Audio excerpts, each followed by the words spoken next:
Hello, we're going to take a look at some more problems from the equilibrium review set for our quiz. And let's take a look at problem number 5. So we've got a reaction involving some gases.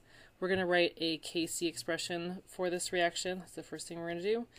I want to point out for gases, I could either write a Kc expression or a Kp expression, but in this case I'm given a Kc value, so I want to be writing it in terms of Kc.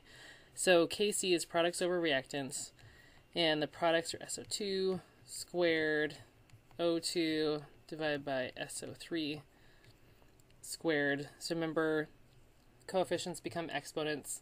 I'm going to write off here to the side what it would look like if it were a Kp, just so we know the difference. So Kp would look like this: the pressure of SO2 squared times the pressure of O2 divided by the pressure of SO3 squared.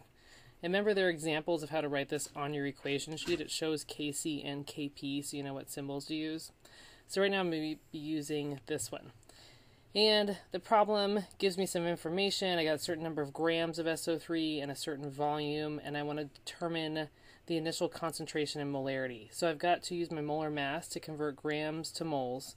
Then I'm going to take my moles divided by liters to give me molarity.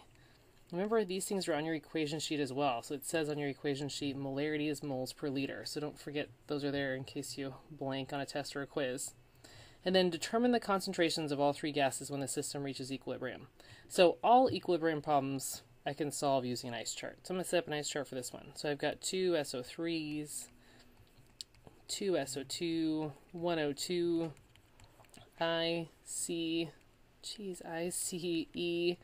and my initial molarity of my reactant is 0.185.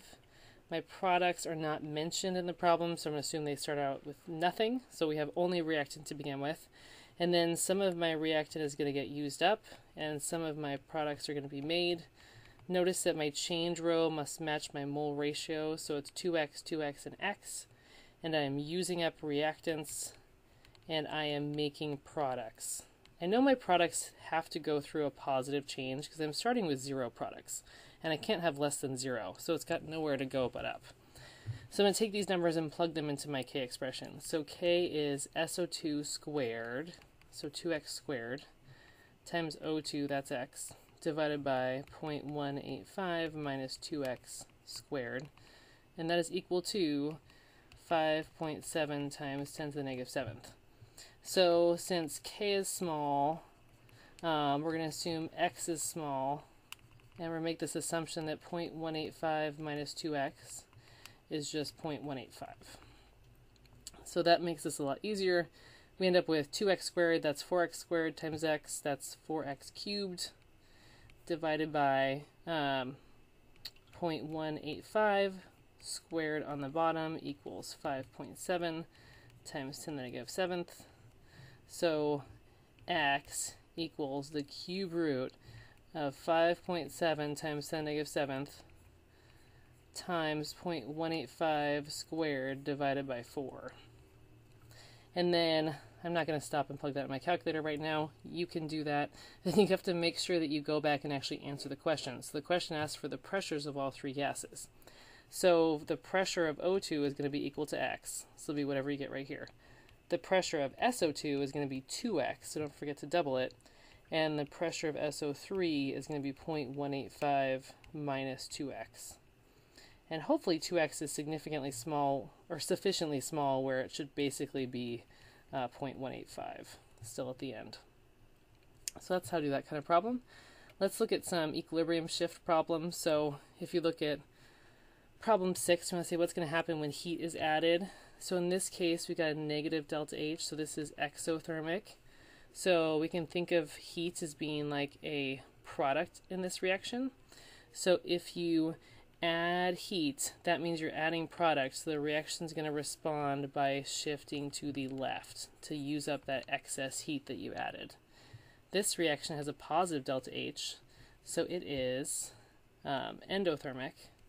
So I think of heat as being a reactant in this kind of scenario. So if I add heat here, now I've got too much reactant, so my reaction is going to shift right to use up that excess heat, that excess reactant that we added.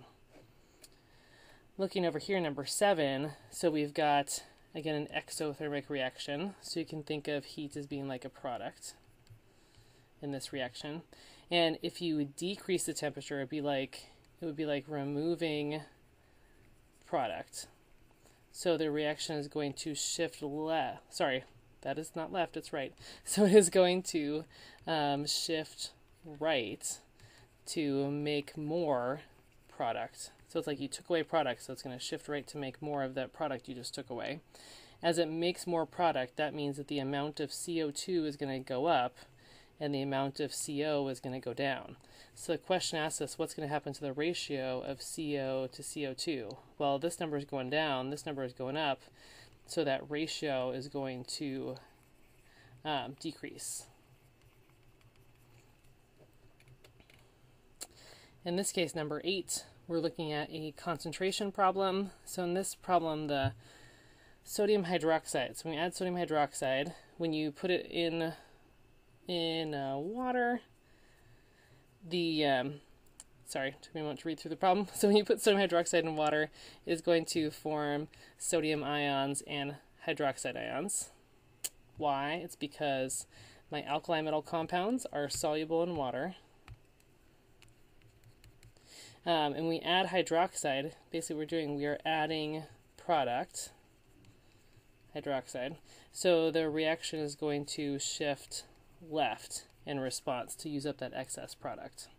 So when it shifts left, what that means is we're going to use up that excess product, turn into reactant, so my amount of NH3 is going to increase as we shift to the left. So it's going to increase. When HCl is added, will the reaction shift to the right or the left? Explain your reasoning. So we saw this happen in the lab at station 1. When you add H+, the H+ is going to react with hydroxide, so it is going to decrease the hydroxide ion concentration. If you decrease products, so we're removing hydroxide, which is a product, the reaction is going to shift right to make more of those products that we just lost. So reaction is going to shift right. In this scenario, suppose we add additional carbon monoxide gas. Carbon monoxide is a reactant, so you are adding reactant. The reaction is going to shift to the right in response. Because we've got too much reactant, we need to use up that excess reactant. 10 is looking at a bunch of pressure scenarios. So in this case, you want to compare the number of moles of gas on each side of the reaction. So like in A, we have 4 moles of gas on this side, and we've got 2 moles of gas on this side. And when the pressure is reduced, so if let's summarize our rules here. When the pressure decreases, it's going to shift to the side with more moles of gas. If pressure increased, it would shift to the side with fewer moles of gas. But this says what happens when the pressure decreases. So in this case, this problem is going to shift left because the left has more moles of gas. This problem, I've got 2 moles of gas on the left and I've got 2 moles of gas on the right. So this one's going to have no effect. And in this problem, I've got 1 mole of gas on the left and 0 moles of gas on the right. So if the pressure decreases, it's going to shift to the side with more moles of gas, which is going to be the left. And the last one here, explain the equilibrium shifts that will happen in all these scenarios. So this first one, volume of the container is decreased. So your volume is decreased. That means your pressure goes up. So it's going to shift to the side with fewer moles of gas, which in this case, there's 0 moles of gas on the left and 2 moles of gas on the right, so it is going to shift left towards the side with less gas. When it shifts left, it is going to make reactant, so it's going to increase the amount of NH4HS present. Okay, What happens when the temperature is increased? Well, we know this is an endothermic reaction because it has a positive delta H value here. So you increase temperature, it is going to shift right as a result, which will use up NH4HS, that's my reactant. So the amount of NH4HS will decrease. And if you add NH3 gas, you are adding product. So it is going to, the reaction will respond by shifting left, and is going to make more of the NH4HS. So my amount of solid NH4HS will increase in this scenario. All right.